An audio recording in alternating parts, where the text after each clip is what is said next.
Hello everyone, hope everybody's doing great today. Appreciate those watching this video. Hope you enjoy it. Also appreciate those who have subscribed. Thank you very much. Today we talk about Wargames, starring Mathew Broderick.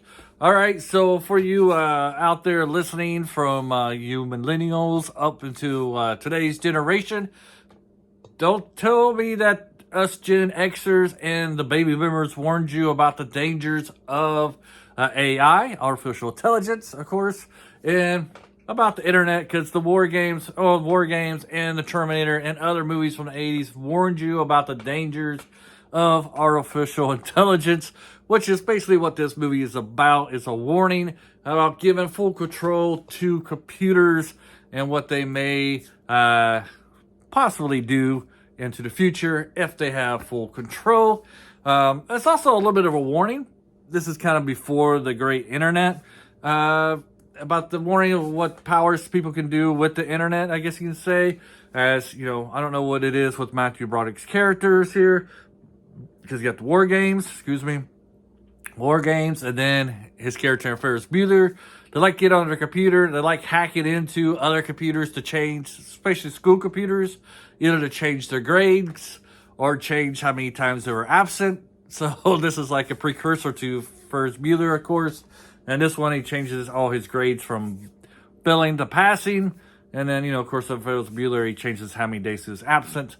But anyways, this is kind of a warning about the danger of the internet. I mean, all the stuff that people do on the internet now today, about, you know, getting into people's personal information, all the scams that go on the online and stuff like that. So that's kind of like a warning about that, as well as is for artificial intelligence. So if you're somebody who's never seen War Games, the plot in a nutshell is Mathew Broderick. He's a high school kid. He's kind of like a genius. His grades aren't the best because, you know, he kind of knows everything. And, you know, one thing about people who are like really smart, they get bored in school because, you know, they're already being taught stuff already know, you know. It's like, if we went to school and somebody's teaching us addition, you know, you would be bored out of your mind. So that's kind of what his problem is with his academics. He's kind of already knows this stuff, so he's not very interested in learning and paying attention. But he does like going online and doing stuff he shouldn't be doing.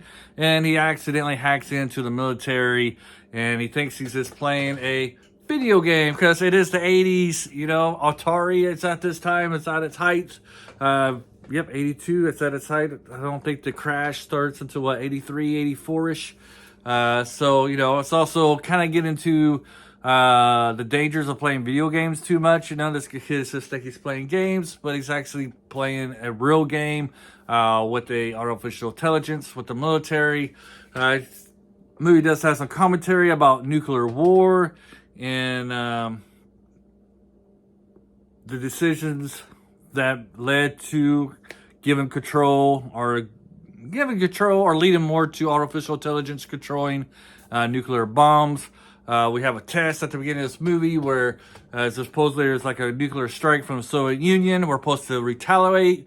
And then the guy who's supposed to turn the key, push the button to launch the atomic bomb, a nuclear bomb, missile, whatever you want to call it, kind of freezes and doesn't do it because he's unsure that it's something the right thing to do. So this leads to the military thinking, you know, if we had a computer doing it, they wouldn't hesitate because the computer shows no feelings. You know, the whole Kyle Reese logic there in Terminator. He has no feelings. They just do what they're being told. The computer just does what it's told. It doesn't think twice. So, you know, that's why they're wanting kind of go to the automation part of nuclear weapons. Whether that's good or that's bad, the movie leaves that up for you to decide. You know, should we still have humans controlling these nuclear weapons, or should we just give ourselves fully to AI and let it handle these things? This movie kind of points out the dangers of that because it almost starts a nuclear war. But fortunately for us, War Games gives a solution to how to stop AI from taking over the world, for AI to create a nuclear war. We'll just have AI play tic-tac-toe. It's so artificial intelligence will know that you can't win in a nuclear war, and it will never start one. Unless it comes like, what's it, Cybertron? Is that the name of the Terminator's company that makes the missiles, makes the artificial intelligence there. And unless, the artificial intelligence wants to control the world itself, and then they don't care if it wipes out humankind. But anyway, tic-tac-toe will be there to save the day, hopefully for us. I don't know how the computer can't win. I beat people with tic-tac-toe, maybe because the person I'm playing against is a 4-year-old, but hey, I can win at tic-tac-toe. Anyways, Mathew Broderick does a fantastic performance in this movie. And so does the other characters. You got very good acting in this one. Is the situation realistic? I think it could be realistic, I think it is a possibility. Don't go too far, spread up. You don't have to, I guess what I'm trying to say is there's no really part in this movie where you have to suspend your belief, everything's pretty much in a realm of possibilities that could happen, especially with today's technology. I'm not too familiar about the 80s. I wasn't old enough, and I didn't have enough knowledge to what the capabilities of computers were back in the 80s. As far as I know, I think the internet was somewhat around at this time period. I could be wrong. I mean, it didn't for these purposes for us average citizens. It wasn't until the 90s when the internet really took off. But I think for the military and for corporations, I think there was some sort of internet going on, at least intranet, right? Anyways, I don't want to say much more because I don't want to reveal how foolish I am. Anyways, did you like Wargames when you saw it? What do you guys think of Wargames? I think it's a good movie. Is it a bad movie? Do you believe that tic-tac-toe can save the world? I think, this is, let's see, Mathew Broderick this time. He did this movie. I'm pretty sure he was in Project X, which is about another military movie about doing, I think it's using monkeys for some kind of experiment, right? I can't remember if it's for, to be soldiers or not. I gotta rewatch it. I haven't seen that movie in about 30 to 40 years. Just vaguely remember that one. Then he did Ferris Bueller. Then he has the Bronx Beyonce, I don't know, something blues. I can't remember the first part.